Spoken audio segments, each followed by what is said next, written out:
রহস্য রোমাঞ্চে ঘেরা বাংলা তথা বিশ্ব সাহিত্যের নানান গল্প নিয়ে আসছি আমরা আমাদের চ্যানেল মৃতের শহর।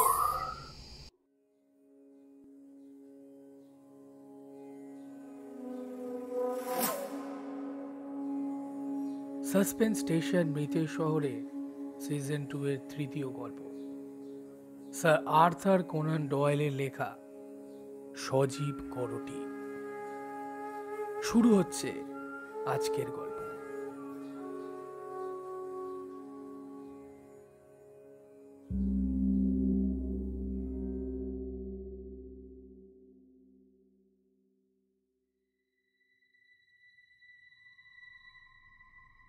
টেবিলের ওপর চকচকে মানুষের একটা মাথার খুলি পড়ে আছে, তার পাশে শোয়ানো কয়েকটা অস্থি। টেবিলের পাশের সিঙ্গেল খাটে মেডিকেল কলেজের স্টুডেন্ট পিটার চোখ বন্ধ করে শুয়ে আছে। দেখে মনে হচ্ছে অঘোর ঘুমে ঘুমিয়ে। ঘরের চারধারে হোস্টেলের মতো কয়েকটা সিঙ্গেল চৌকি, প্রত্যেকটা চৌকির পাশে একটা করে ছোট টেবিল ও চেয়ার। অন্যান্য ছাত্রাবাসের মতো এই ছাত্রাবাসের ঘরটিও অগোছালো।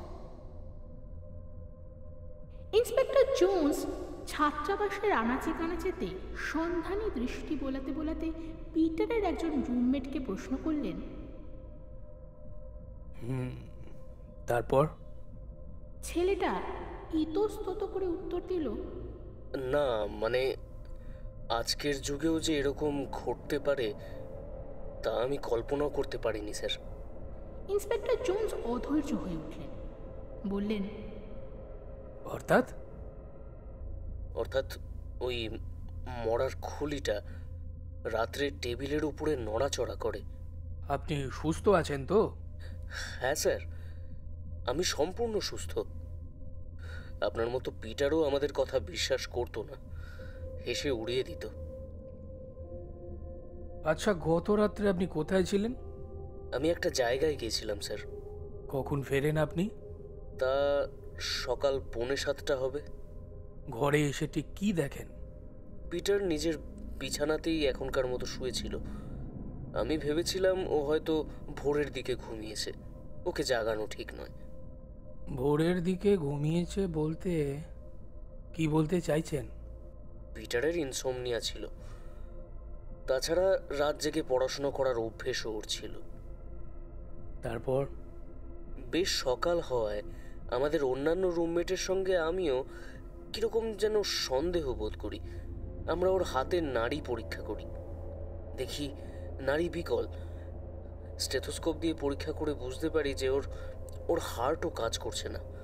তবে ওর হার্টকে কে যেন জোর করে বন্ধ করেছে, মানে আমাদের তাই অনুমান।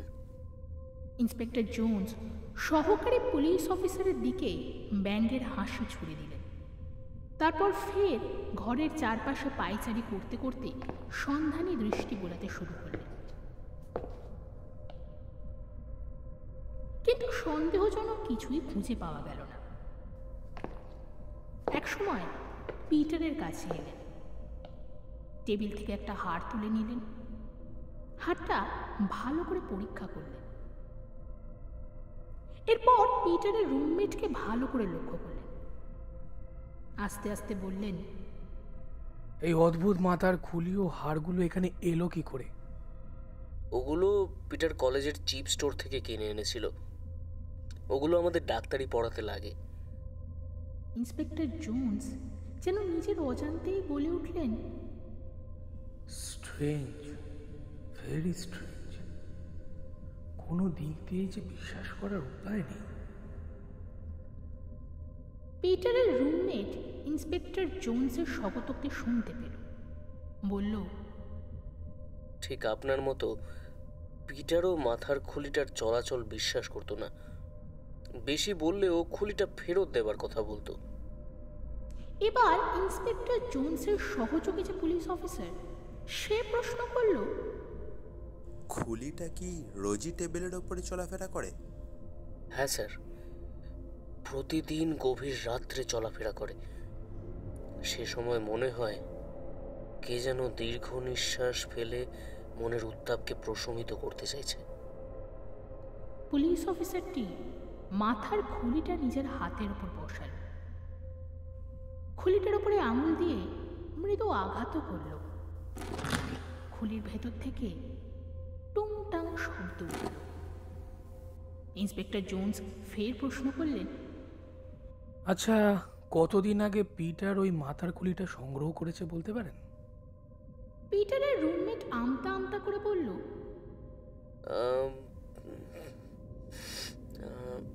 তা প্রায় 1 মাস হয়েছে। এবার ইন্সপেক্টর জোন্স সহকারী পুলিশ অফিসারের হাত থেকে মাথার খুলিটা নিজের হাতের চেটের উপর বসাল। পকেট থেকে রুমাল বের করে খুলিটাকে খুব ভালো করে পরিষ্কার করল। তারপর মনোযোগ দিয়ে খুলিটাকে পরীক্ষা করল।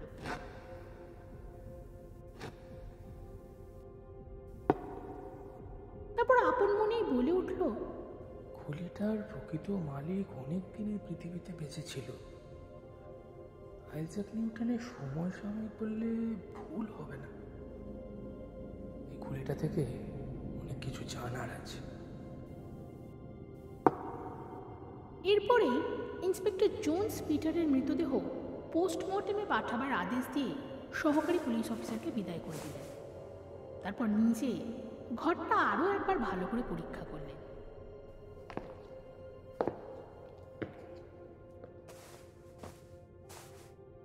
ইন্সপেক্টর ঘর থেকে চলে যেতে উদ্যত হলেও ঘরের দরজার কাছে এসে দাঁড়িয়ে পড়লেন।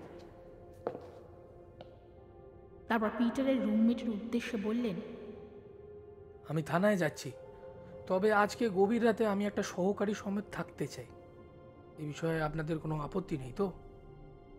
পিটারের রুমমেট সানন্দে ইন্সপেক্টর জোন্সের প্রস্তাবকে মেনে নিল। আর ঠিক তারপর ইন্সপেক্টর জোন্স পিটারের ঘর থেকে বেরিয়ে এলেন।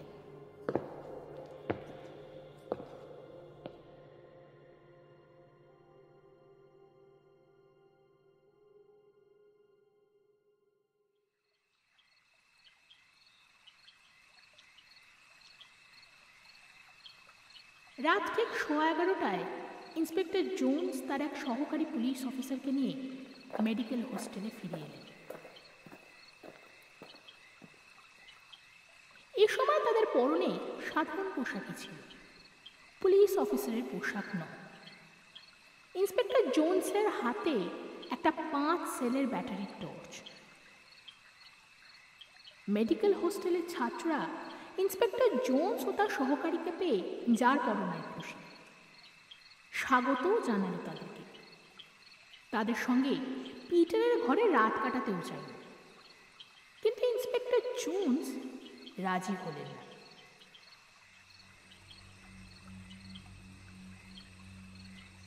তিনি একাই কেবল সহকারী পুলিশ অফিসারটাকে নিয়ে পিটারের ঘরে গিয়ে ঢুকলেন। তারপর ভেতর থেকে পিটারের ঘরের দরজা বন্ধ করে দিলেন।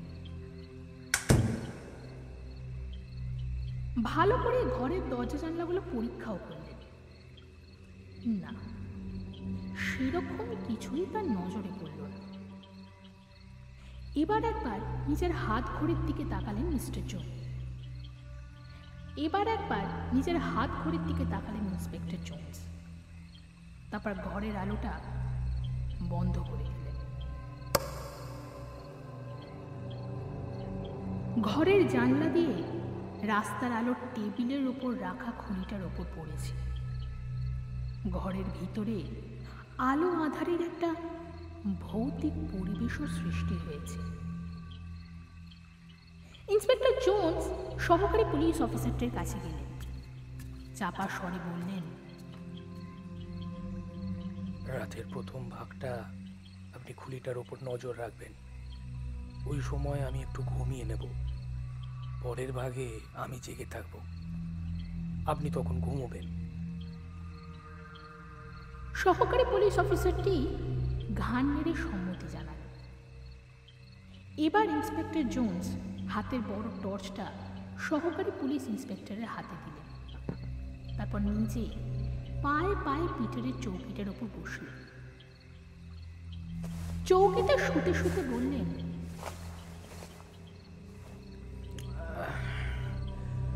যদি কোনো সন্দেহজনক কিছু চোখে পড়ে তাহলে আমাকে অতি অবশ্যই ডাকবেন কিন্তু। এবারেও সহকারী পুলিশ অফিসারটি ঘাড় নেড়ে সম্মতি জানাল। ইন্সপেক্টর জোনসের চৌকিটার একপাশে পুলিশ অফিসারটি বসলেন। ঘরের চারদিকে ও খুলির ওপরে তার তীক্ষ্ণ নজর। ক্রমে রাত বাড়তে লাগল। ছাত্রাবাসের সিঁড়িতে মানুষ চলাচলের শব্দ, কোথায় যেন ভারী কিছু সরানোর শব্দ ঘরের শ্মশানের নিস্তব্ধতাকে ছিন্ন ভিন্ন করে দিচ্ছে। একসময় সহকারী পুলিশ অফিসারের চোখের পাতাটাও কেমন ভারী হয়ে আসে।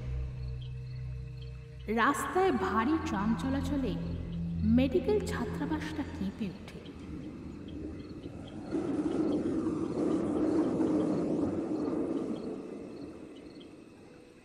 পুলিশ অফিসারটিও চটকা ভেঙে ফের সতর্ক হয়ে ওঠেন। এক সময় তার মনে পড়ে, যে চৌকির পাশটায় তিনি বসে আছেন সেই চৌকিতে একটি যুবকের হৃৎস্পন্দন কে যেন জোর করে থামিয়ে দিয়েছে।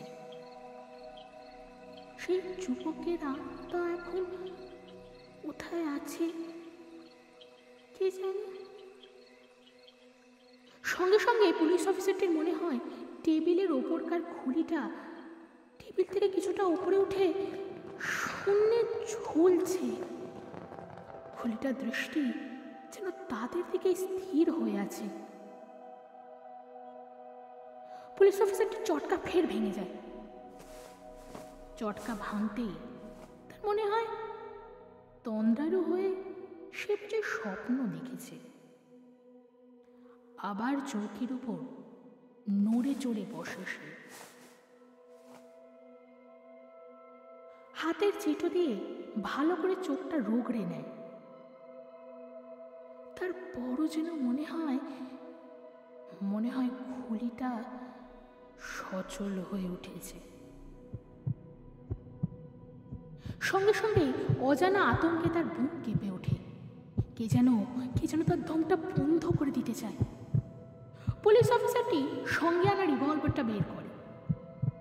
খুলিটার দিকেই তার নিশানা। নিজেকে সংযত রাখতে আপ্রাণ চেষ্টা চালাচ্ছে সে, কিন্তু সেই অজানা আতঙ্ক তাকে স্থির থাকতে দেয় না। একটা দীর্ঘ নিঃশ্বাসের শব্দ সে স্পষ্ট শুনতে পায়।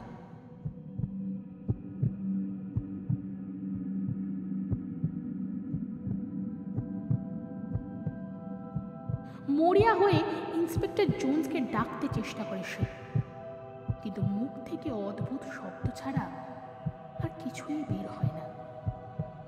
নিরুপায় হয়ে অতি কষ্টে ইন্সপেক্টর জোন্সকে ধাক্কা দেয়। সঙ্গে সঙ্গে ইন্সপেক্টর জোন্সের ঘুম ভেঙে যায়। চাপা স্বরে প্রশ্ন করেন, কি ব্যাপার? পুলিশ অফিসারটি কিন্তু কোনো কথা বলতে পারে না। তাকে এমন কিংকর্তব্য বিমূঢ় দেখে ইন্সপেক্টর জোন্স পুলিশ অফিসারটিকে বেশ কয়েকবার ধাক্কা দেয়। ইন্সপেক্টর জোন্সের ধাক্কায় পুলিশ অফিসারটি আস্তে আস্তে নিজের আয়ত্তে আসে। তারপর কোনো রকমে বলে, খুলিটা স্যার। খুলিটা কি হয়েছে? মনে হলো চলছে স্যার। এবার ইন্সপেক্টর জোন্স অফিসারের হাত থেকে টর্চটা নেয়, আলো ফেলে খুলিটার ওপর। না, সেরকম কোনো অস্বাভাবিকতা তো তার চোখে পড়ছে না। ফের টর্চটা বন্ধ করে দেন ইন্সপেক্টর জোন্স। এবার টর্চটা নিজের কাছেই রাখেন। ঘরে ফের নেমে আসে আগেকার মতো সেই তমসার অন্ধকার।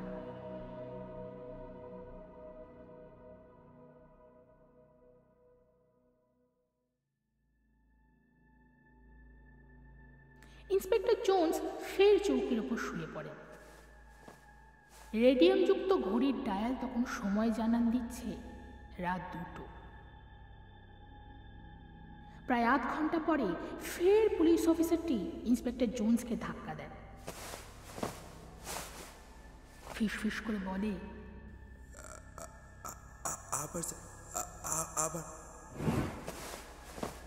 সঙ্গে সঙ্গে ইন্সপেক্টর জোন্স খুলির ওপরে টর্চের আলো ফেলেন। না, খুলিটাকে তো নড়তে চড়তে দেখা যায় না। এবার কিন্তু ইন্সপেক্টর জোন্স হাতের টর্চ নেভায় না, টর্চের আলো খুলিটার ওপরেই ফেলে রাখেন। এভাবে কিছুক্ষণ কেটে যায়। এক সময় ইন্সপেক্টর জোন্স হাতের টর্চটা সহকারী পুলিশ অফিসারের হাতে দেয়।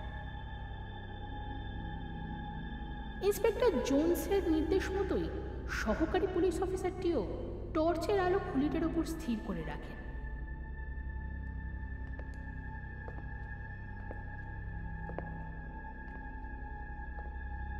তারপর পায়ে পায়ে ঘরের ইলেকট্রিক আলোর কাছে যায়। ইন্সপেক্টর জোন্স চৌকি থেকে নিঃশব্দে নামেন। তারপর টেবিলের ওপরে রাখা খুলিটার কাছে যান।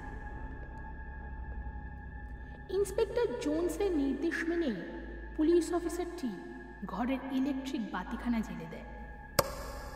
একটা খট করে আওয়াজ তুলে ইলেকট্রিকের আলো সমস্ত ঘরে ছড়িয়ে পড়ে। এরই মধ্যে ইন্সপেক্টর জোন্স টেবিল থেকে খুলিটা তুলে নিয়েছে। কিন্তু তুলে নেবার পর হে কি, ইন্সপেক্টর জোন্স নিজে ভয়ার্তভাবে দেখলেন তার হাতে খুলিটা জীবন্ত হয়ে উঠেছে। খুলিটা ভৌতিক উল্লাসে মেতে উঠেছে যেন।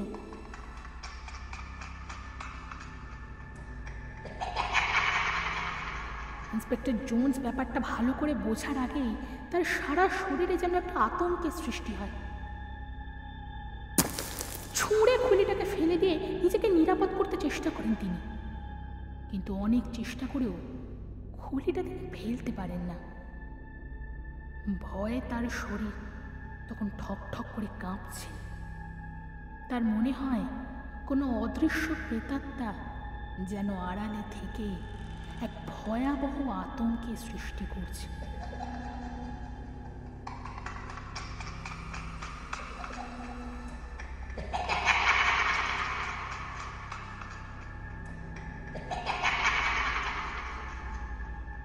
রাতটা এভাবেই কেটে যায়। ভোর হলে পর ইন্সপেক্টর জোন্স নিজের সহকারী পুলিশ অফিসারের সাথে বেরিয়ে আসে। অনেক চেষ্টা করেও ইন্সপেক্টর জোন্স কিন্তু এই রহস্যের সমাধান করতে পারেননি। সেই থেকে এই রহস্যই থেকে গেছে। শুনছিলেন আমাদের আজকের গল্প সজীব করটি। রচনা sir Arthur Conan Doyle. Inspector জোন্সের ভূমিকায় সুপ্রতিম, পিটারের রুমমেটের ভূমিকায় রুদ্রনীল, সহকারী পুলিশ অফিসারের ভূমিকায় সমীর, গল্পের কথক আমি শুভপ্রিয়া। মৃতের শহরের এই সিজন 2তে আপনাদের জন্য থাকছে এক রাস চমক। শুনতে ভুলবেন না।